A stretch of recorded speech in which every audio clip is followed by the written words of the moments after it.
Meu querido, Deus não vai mudar de ideia sobre o que Ele mandou você fazer. Você está bravo com alguém, mesmo que você pense que está justificado em sua raiva por causa do que eles fizeram com você? Deus, Ele nos ordena a perdoá-los. Agora olhe, você não vai a lugar nenhum até que faça isso. O perdão é a primeira coisa que precisa acontecer para que você possa ficar bem. Suas orações não funcionarão se estiver bravo com alguém. Quando estiver orando, se você tem algo contra alguém, perdoe a pessoa, libere-a, deixe-a ir.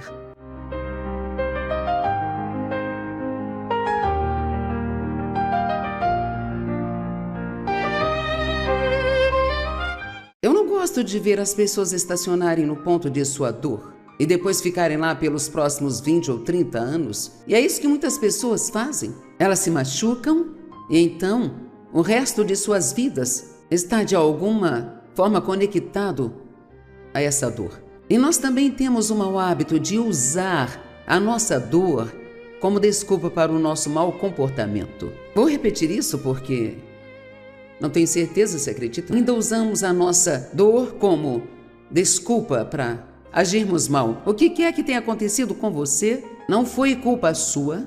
Se maltrataram você, se te trataram injustamente, se aproveitaram de você, se houve abuso doméstico, abuso sexual, abuso físico, abandono ou uma rejeição, ou seja lá o que for.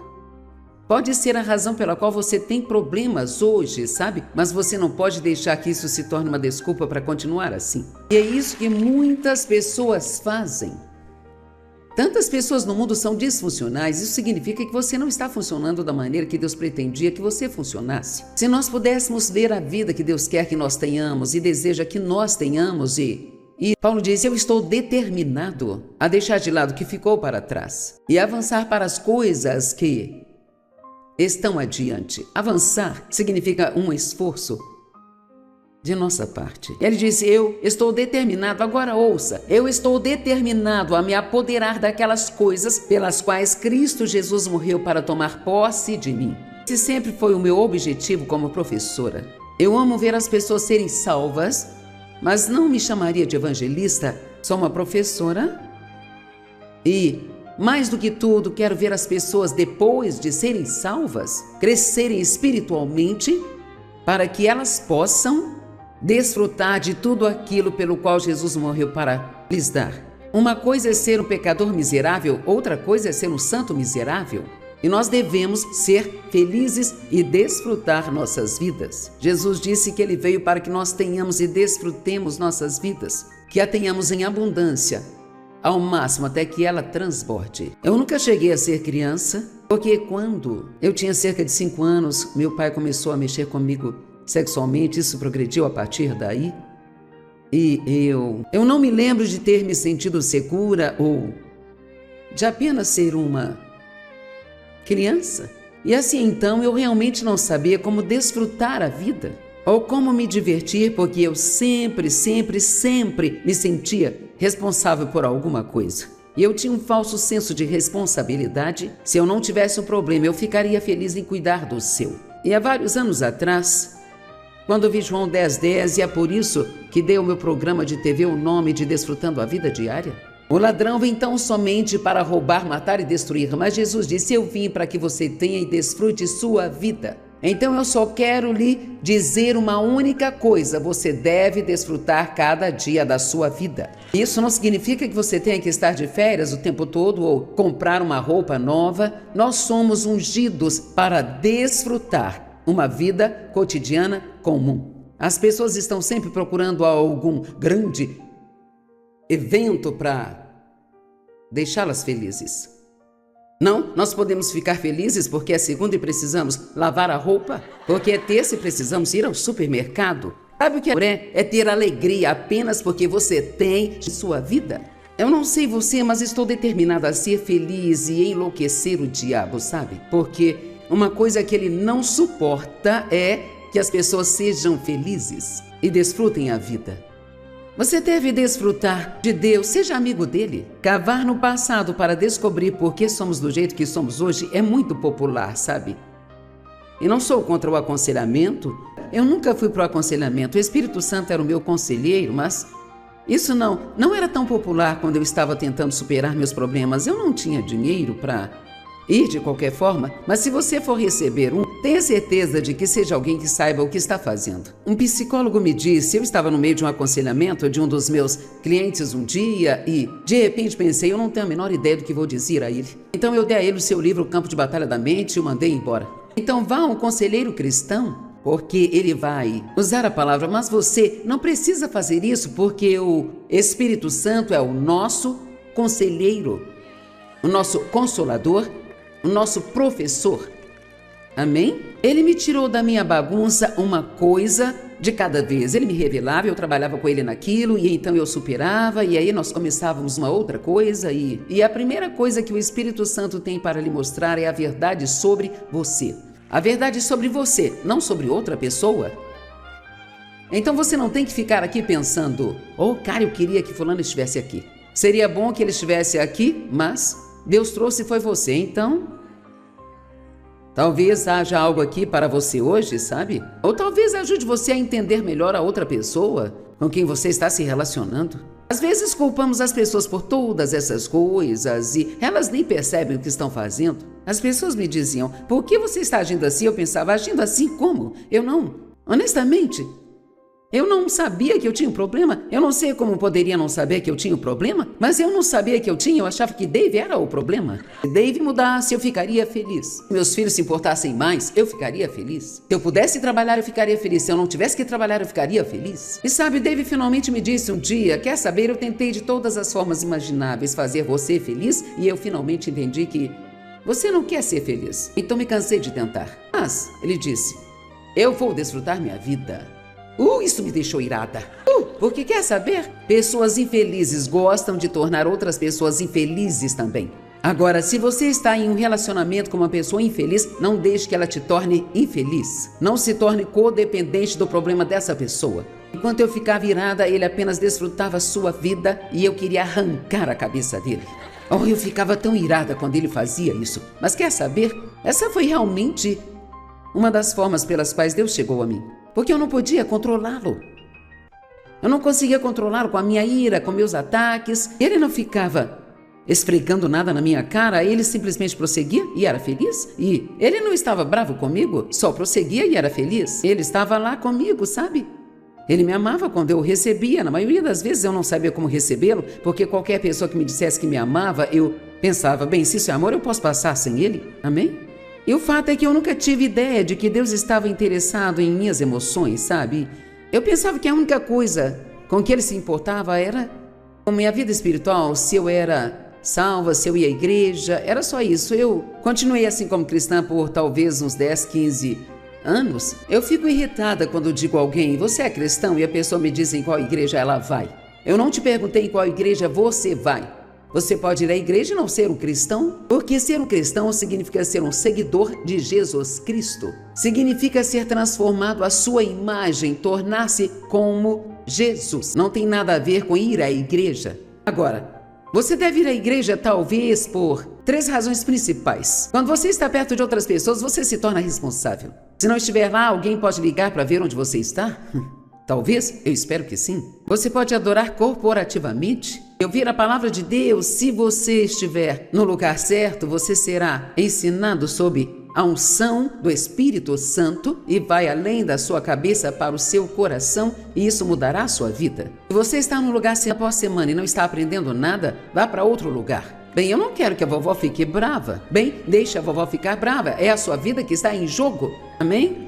Bem, todos os meus amigos estão lá, sabe? Você pode acabar descobrindo, como eu, que eles não são seus amigos de verdade. Eu tinha tantos amigos com os quais eu convivia e quando Deus tocou minha vida e eu fui cheio do Espírito Santo e Deus me chamou para ensinar, de repente eu não tinha amigos, porque agora eu era estranha. Eu era excessivamente espiritual. Eu precisava me acalmar e ser apenas uma mulher normal, seja lá o que isso for, sabe? Eu tive meus anos cozinhando e limpando a casa. Hoje eu não cozinho. A última vez que tentei... Bem, eu tentei fritar alguns ovos para o Dave e os ovos acabaram não na frigideira, mas no fogão. Eu vou trazer uma foto desse fato quando eu voltar a falar sobre isso de novo. Então eu nem tento agora. Fiz uma caçarola de atum e ficou tão seca que você nem conseguia mastigar. Mas houve um tempo em que eu era uma boa cozinheira. Mas sabe por que não sou agora? Porque não é para isso que Deus me chamou.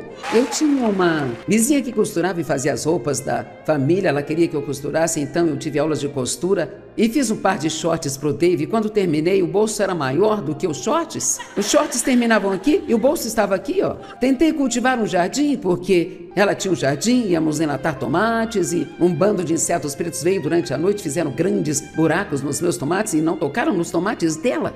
E ela morava tão longe quanto daqui até onde aquele fotógrafo ali está, sabe? Eu fiquei irritada com Deus, bem, eu orei pelos meus tomates e duvido que ela tenha orado pelos dela. E por que você não protegeu os meus tomates? Ele disse, eu não te chamei para plantar tomates, Joyce. E eu pergunto, quem de vocês aqui está tentando fazer o que outra pessoa está fazendo só porque você acha que é isso que você precisa ser para ser normal, quando na verdade Deus está te chamando para ser algo totalmente diferente? E sabe de uma coisa? Não existem muitas pessoas que têm a coragem de realmente serem elas mesmas. Não se compare com outra pessoa.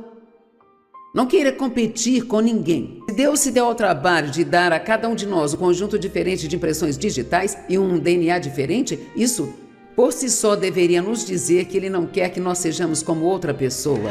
Agora, outras pessoas podem ser um exemplo para nós. Não gosto quando dizem eu vou ser a próxima Joyce Meyer. Eu penso, realmente espero que não. Eu gostaria que você pensasse em ser um pouco melhor do que eu. Sabe, é melhor você começar a me amar muito, porque eu não vou ficar por perto para sempre. Agora estou tão saudável quanto eu posso ser, mas ninguém vive para sempre e eu tenho 81 anos, então eu não sei. Já são quase 82. Sempre me perguntam, você vai se aposentar? E eu digo, não, mas fico pensando, talvez mais tarde, mas eu gostaria de ter uma folga pelo menos um ano antes de ir. E Deus vem e me diz, você não quer que eu faça isso, ok? Como todo mundo, você quer que eu trabalhe até morrer? Eu não saberia o que fazer se eu não estivesse aqui pregando. E é bem verdade que o passado afetou a todos nós, bem ou mal. O que você é hoje é uma combinação do seu temperamento dado por Deus, mais as coisas que aconteceram com você em sua vida.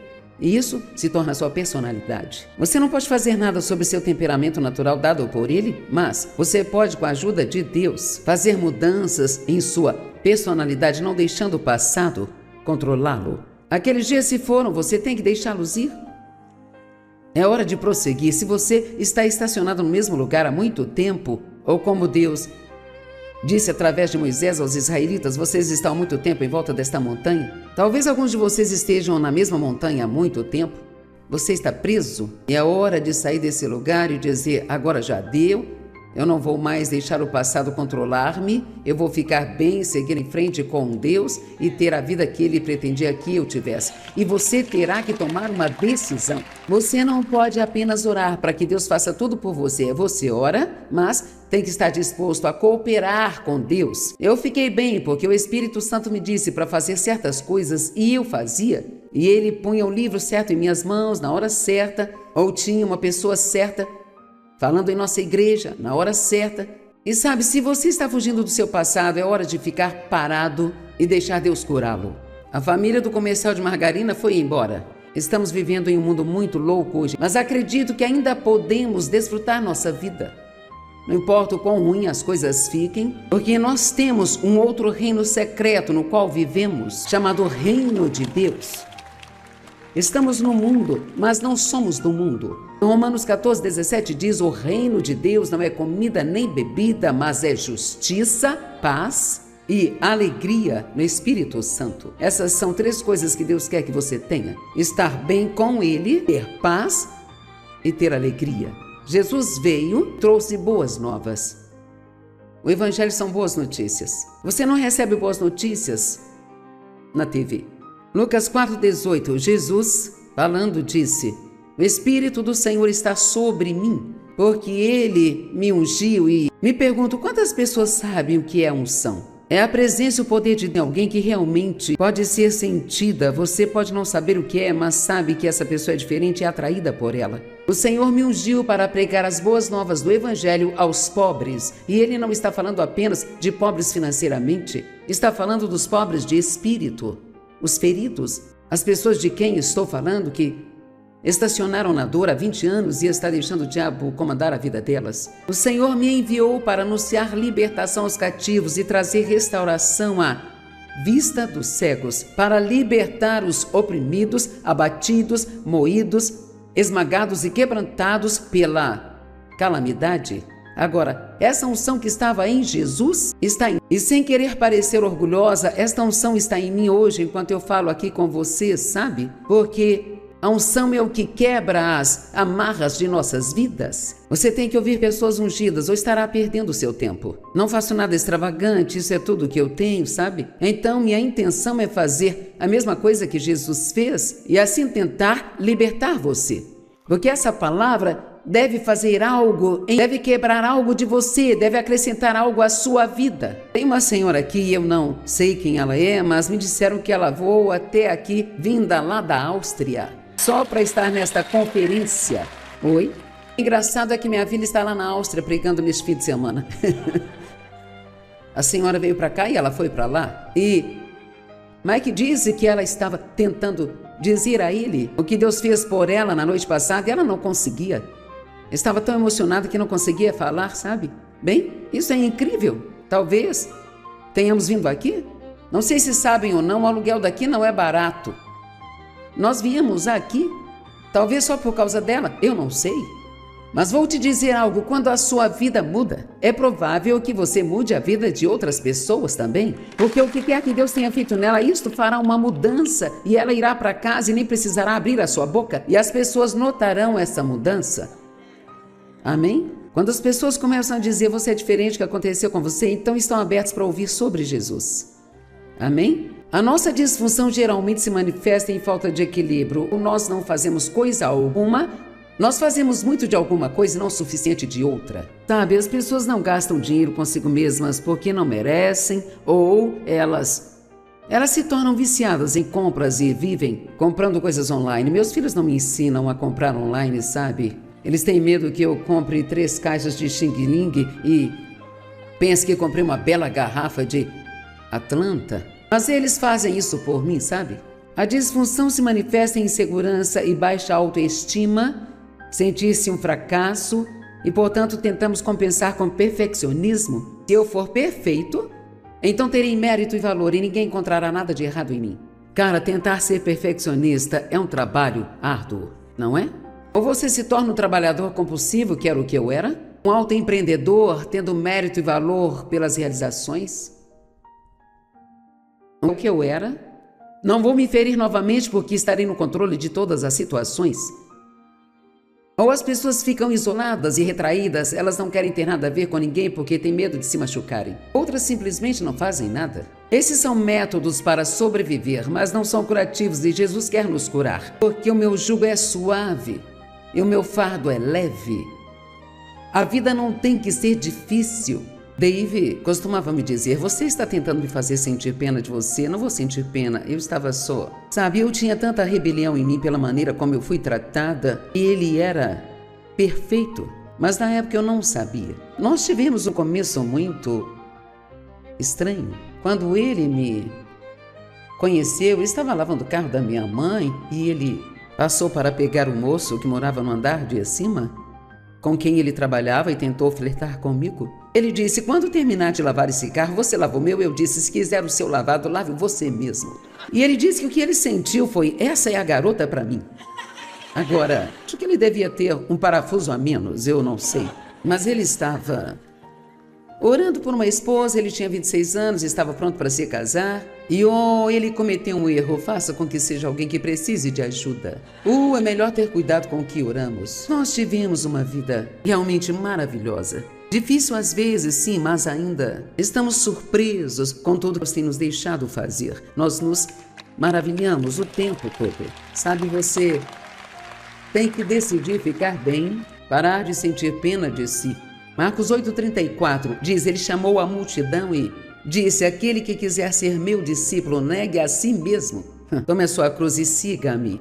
Outra coisa realmente importante é que você não tenha a si mesmo em sua mente o tempo todo, que não gaste todo o seu tempo tentando se fazer feliz, mas que você possa depositar a si mesmo. É como passar no caixa de um banco e fazer um depósito. Quero convidá-lo a se depositar em Deus e dar a sua sua vida para ajudar outras pessoas. Agora, sei que ao dizer isso parece assustador e você pensa, eu vim para buscar ajuda para mim? Mas isso ajudará você mais do que eu posso imaginar ou dizer. Alguém acredita nisso? E você diz, é isso que eu faço o tempo todo e todo mundo só quer se aproveitar de mim? Bem, você não está servindo com o coração certo. Não estou dizendo para você se tornar capacho de todos. Estou falando sobre... Deus disse a Abraão, eu abençoarei você e eu farei de você uma bênção. Farei com que você dispense o bem aos outros. Mais do que tudo, você deve estudar o amor. Outra coisa que te ajuda a perceber que você não é o único que está sofrendo, não importa o quanto foi ruim tudo aquilo que eu passei na minha infância, existem pessoas sentadas aqui hoje que o que eu passei provavelmente não foi nada se comparado ao que vocês passaram. Sempre tem alguém que está sofrendo mais. Se quer ficar bem, semeie a semente para o avanço de outra pessoa. Envolva-se na obra, entregue-se ao trabalho do reino de Deus. Sim, eu disse para dar o seu dinheiro para a obra do reino. Os líderes não ensinam muito sobre ofertas porque isso deixa todo mundo louco. E realmente não entendo isso, já que todo mundo fala de dinheiro onde quer que vamos. Você não vai almoçar hoje sem que lhe peça algum dinheiro, sabe? Você está recebendo 3 grandes refeições aqui hoje? Nós nem cobramos para você entrar aqui neste local. E não ficaremos com a oferta, nós doaremos para as pessoas que estão em situações desastrosas. E sabe, estou muito feliz em fazer isso.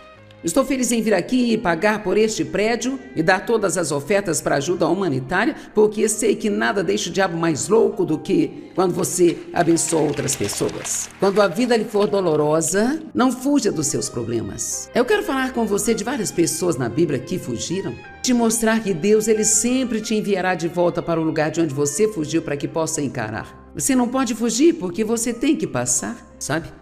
Agar fugiu, Gênesis 16, 8 e 9. Sarai teve uma grande ideia, como ela não estava tendo um bebê, ela resolveu dar a serva ao marido para ter relações sexuais com ela. E não consigo imaginar porque ela achou que era uma boa ideia, mas ela achou. E não só isso, ela fez isso, e de bom grado. Mas então, depois que ela engravidou, ela começou a ter uma atitude ruim para com Sarai. Então Sarai foi até Abrão e disse, esse problema que estou tendo é culpa sua, Abrão. Tem algumas histórias na Bíblia que são muito engraçadas. Isso é culpa sua. E assim então Agar fugiu, Sarai a expulsou, ela fugiu para o deserto. Cada pessoa que eu encontro na Bíblia que fugiu, acabaram no deserto ou na sequidão. Em Gênesis 16, 8 e 9, um anjo do Senhor apareceu a Agar e disse, Agar, de onde você está fugindo? Ela disse, eu estou fugindo da minha senhora Sarai. E o anjo do Senhor disse a ela, volte à sua senhora e submeta-se a ela. O quê? Ela está me maltratando e você quer que eu volte e me submeta a ela? Sim, foi o que ele disse. Moisés fugiu do Egito. Deus não lhe disse para fugir, ele fugiu. Ele sentiu o chamado de Deus para libertar o povo hebreu e passou à frente de Deus. Então ele matou um egípcio e então alguém viu. E aí ele foi acusado por aquilo e ele fugiu. Êxodo 2,15, quando o faraó soube disso, tentou matar Moisés, mas Moisés fugiu do faraó e foi morar em Midian, onde se sentou junto a um poço. 40 anos depois, Deus o mandou de volta ao Egito. Sabe, quando eu saí de casa aos 18 anos, eu pensei, finalmente todos os meus problemas acabaram. Cara, eu estava enganada. Arrumei minhas coisas e saí, consegui meu próprio apartamento e tinha um emprego, ninguém ia me dizer o que fazer novamente, ninguém nunca mais ia me ferir. E eu não percebi que eu saí, mas eu levei o problema comigo na minha alma. Ele continuava em mim e se refletia em como eu agia e me comportava. Devo dizer que fui uma daquelas pessoas a quem Jesus disse, você realmente quer ficar bom? Eu tinha minhas desculpas, mas ele disse, levante-se. Foi quando eu descobri uma coisa maravilhosa, que se você passar por tudo que precisar passar para ficar bem, uma vez que você tenha passado, então você pode se virar e voltar e você pode buscar algumas outras pessoas que estão sofrendo como você sofreu e pode ajudá-las a passar. E veja, isso é tudo que eu estou fazendo hoje, estou lhe dizendo que Deus fez por mim e que Ele fará o mesmo por você se você quiser. Eu tive que voltar a enfrentar o meu pai todos os anos em que ele abusou de mim. Tem algo louco sobre o abuso sexual. Ninguém fala dele como se fosse um caso de incesto e todos moravam juntos e minha mãe sabia o que estava acontecendo. Todo mundo fingia que estava tudo bem e eu vivia sob a constante ameaça de que é melhor você não contar nada a ninguém. E eu assumi a responsabilidade de impedir que minha mãe descobrisse aquilo que ela já sabia e não estava fazendo nada para me ajudar. Porque eu senti que precisava protegê-la quando ela não estava me protegendo. Eu não entendo, mas eu assumi esse trabalho. Foi um trabalho árduo, mas nunca falamos sobre isso. Eu saí de casa e não os via tanto, a menos que eu precisasse estar com eles. E ninguém falava disso. E quando Deus me chamou para o ministério, Ele disse: chegará o momento em que você terá que confrontá-lo e falar disso. Agora, não estou dizendo para você fazer isso. Estou dizendo que Ele me disse para fazer. E finalmente chegou a hora, Deus disse: está na hora, e eu fui e estava tremendo muito, mas me sentei e disse: vamos ter que conversar sobre o que você fez comigo. Cara, ele ficou perturbado, mas eu tive que enfrentá-lo, tive que parar de fingir que isso nunca aconteceu, eu tive que fazê-lo tentar encarar o fato, e Deus me trouxe de volta a muitas situações das quais fugi. Jonas fugiu, Deus disse a ele: vá até Nínive e pregue para eles, porque são ímpios. Bem, Jonas, ele não gostava nada daquele povo, e ele não queria pregar para eles, porque ele não queria que eles se arrependessem. Agora, que tipo de profeta é esse, hein? Assim, em vez de ir para onde Deus lhe disse, ele foi para Tarsis, e se você olhar no mapa, é exatamente o oposto de onde Deus o mandou ir. Tem alguém aqui hoje que está indo na direção oposta de onde Deus o mandou ir? Se tiver alguém, misericórdia, acho que você não entendeu. Então você já conhece a história de Jonas? Provavelmente, talvez. Eu espero. Mas aqui em Jonas é um pequeno livro, você deve lê-lo, sabe? Mas leia devagar para entendê-lo. Ele disse: vá para a grande cidade de Nínive e pregue contra ela, porque a sua maldade subiu diante de mim.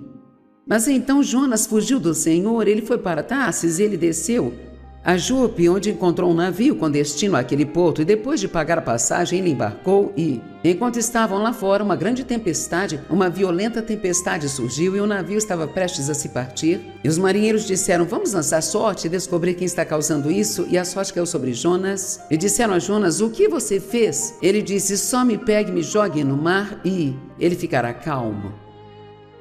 Bem, Deus já tinha um presentinho esperando por ele, uma baleia que o engoliu. Agora, sei que muitas pessoas pensam: isso não é verdade. Bem, como você sabe que não é? E assim, enquanto Jonas estava na barriga da baleia, sabe, você pode imaginar como fedia lá dentro? Algas marinhas enroladas na cabeça dele. Se eu fosse ele, eu me arrependeria também. Ele se arrependeu e Deus fez com que a baleia o vomitasse, diz a Bíblia, e Deus disse a ele: vá para Nínive. Amo isso. Meu querido, Deus não vai mudar de ideia sobre o que Ele mandou você fazer. Se você está bravo com alguém, mesmo que você pense que está justificado em sua raiva por causa do que eles fizeram com você, Deus, Ele nos ordena a perdoá-los. Agora olhe, você não vai a lugar nenhum até que faça isso. O perdão é a primeira coisa que precisa acontecer para que você possa ficar bem. Suas orações não funcionarão se estiver bravo com alguém. Quando estiver orando, se você tem algo contra alguém, perdoe a pessoa, libere-a, deixe-a ir. Elias fugiu da presença de Jezabel. No dia anterior, ele havia matado 400 profetas de Baal. E eu não entendo bem como ele fez isso, mas ele cortou 400 profetas de Baal. Você pode imaginar que trabalhão ele teve para fazer isso? Isso é verdade, está escrito aqui. Aposto que ele ficou cansado. Agora, ele era essa montanha de poder e de força, sabe? Mas agora estava cansado, desgastado, exausto, e ele ouve que Jezabel estava pretendendo matá-lo. Ele fugiu para o deserto e sentou-se debaixo de uma árvore e disse: Deus, tire minha vida, apenas me mate. É uma grande mudança em 24 horas, não é? E Deus enviou um anjo, eu amo isso, ele lhe deu 2 refeições, uma boa soneca, e o mandou de volta ao mesmo lugar? Você que acha que está com um grande problema só precisa começar a ir para a cama à noite. Esta é uma mensagem meio áspera, não é mesmo? Elias teve medo e fugiu para salvar sua vida, mas Deus o encontrou. Ele o encontrou e então o refrescou. Bem, eu anotei isso. Ele o encontrou, repreendeu, refrescou e o mandou de volta ao trabalho. Ele disse: o que está fazendo aqui, Elias? Ele estava numa caverna, onde ouviu aquela voz mansa e suave. Eu disse ontem à noite: Deus não grita, Ele sussurra. Tente ter um tempo de silêncio todos os dias. Tente ter algum tempo em que só se senta e sem brincar no celular e apenas Tire os 15 minutos. Comece com 5 se não conseguir os 15. E só fique quieto e ouça. Eu tentei isso e Deus não disse nada. Bem, tente novamente. Não desperdice sua vida tentando cobrar de alguém que não pode pagar pelo que aconteceu com você no seu passado. Eu fiz isso. Pobre Dave, eu queria que ele pagasse pelo que todos os outros homens fizeram comigo, sabe? Até que me deparei com Mateus 18, onde este homem devia ao seu senhor muito dinheiro e a Bíblia diz que ele não podia pagar. Isso me atingiu como uma tonelada de tijolos e pensei, ninguém mais pode me pagar de volta? Mas quer saber? Deus pode. Deus pode. Quem está aqui que se machucou muito em sua vida? Eu quero ver. Ok. Sabe, Deus diz que Ele lhe dará a bênção dobrada por tudo aquilo que você passou. É nisso que eu estou vivendo agora. Eu estou nessa bênção dobrada. Mas, cara, tive que parar de fugir, tive que parar de sentir pena de mim, de culpar os outros. Eu tive que me levantar, limpar minha bagunça, esquecer de mim mesmo e ajudar outras pessoas. Eu estou nisso há 50 anos e posso dizer, nada acontece da noite para o dia, sabe? Mas é gradualmente, você fica um pouco melhor, um pouco melhor, um pouco melhor, um pouco melhor, e talvez você caia, se levanta e fica um pouco melhor, um pouco melhor, um pouco melhor, um pouco melhor. E assim, em vez de ficar frustrado com o quão longe você tem que ir, fique feliz com o progresso que você já fez. Comemore cada pedacinho. E então, por último, eu direi. Bem, antes de eu dizer o último, eu vou dizer isso aqui. Hebreus 10:30, conhecemos aquele que disse, a mim pertence a vingança, eu retribuirei, diz o Senhor. Se alguém te deve, Deus vai cobrar.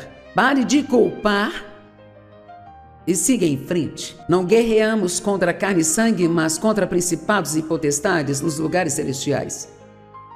Só existe uma maneira, agora me escute, existe somente uma maneira de dar o troco no diabo. Apenas uma.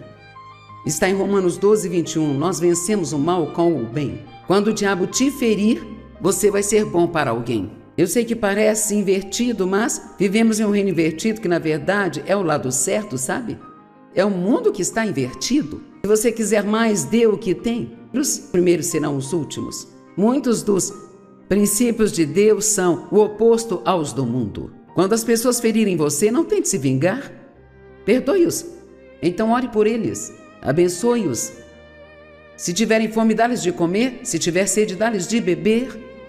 Essa é uma forma de dizer, se precisarem de algo, ajude-os. Tudo isso dói, mas dói mais no diabo do que em você. Pois a nossa luta não é contra carne e sangue, mas é contra os governantes, as autoridades, os poderes deste mundo tenebroso, contra as forças espirituais da maldade. Noutras palavras, nossa guerra não é contra pessoas. É por isso que Jesus olhou para Pedro e disse, aparta-te de mim, Satanás. Era o diabo trabalhando através de Pedro.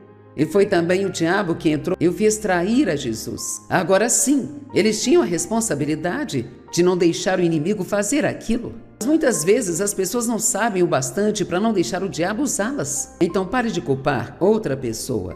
Sarai culpou Abrão, Adão culpou a Deus, e ele disse, eu só comi o fruto por causa da mulher que você me deu. Imagine, eu só comi o fruto porque a mulher que você me deu me tentou, e então eu comi o fruto? Pobre Adão. Sabe, eu não gosto muito de homens que querem ser o chefe de sua casa, mas toda vez que acontece algo, ele culpa a esposa. Adão culpou a Deus, Eva culpou a serpente. Agora, eu só quero terminar perguntando o quanto você pretende cooperar com Deus. Deus pode curá-lo. Eu posso absolutamente garantir 100% que Deus vai curar você. Ele não faz acepção de pessoas. Se existe aqui uma única pessoa que foi liberta e está livre, então todos podem ser libertos e livres também.